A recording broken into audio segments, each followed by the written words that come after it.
คนที่มีบุญหลายคือคนที่เสียสละคือคนที่ละกิเลสได้หลายนั่นแหละคือคนมีบุญหลายบ่มีผู้ใดมาทำนายทายทักบุญเท่าใดว่ามีบุญหน่อยบุญหลายดอกแต่ของเองได้ยืนยันตัดสินด้วยของเองตัดความกังวลตัดความอะไรได้มากอะไรนั่นแหละบุญยิ่งมากความสงบยิ่งมากนั่นแหละคำว่าบุญคือความสงบนั่นเอง ความสงบความตัดขาดความละจากความอะไรละจากความยึดมั่นถือมั่นในทรัพย์สมบัติที่มีวิญญาณและบ่มีวิญญาณและบุญกับบ่มีผู้ใดเอาให้ผู้ใดได้ซ้ำนอกจากเจ้าของเฮ็ดเอาเองบุญคือความสงบเย็นเกิดจากผู้ให้ไม่ใช่ผู้รับเกิดจากผู้ทำไม่ใช่ผู้ให้พร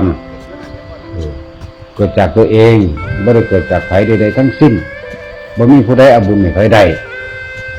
นอกจากเฮาต้องเฮ็ดเอาเอง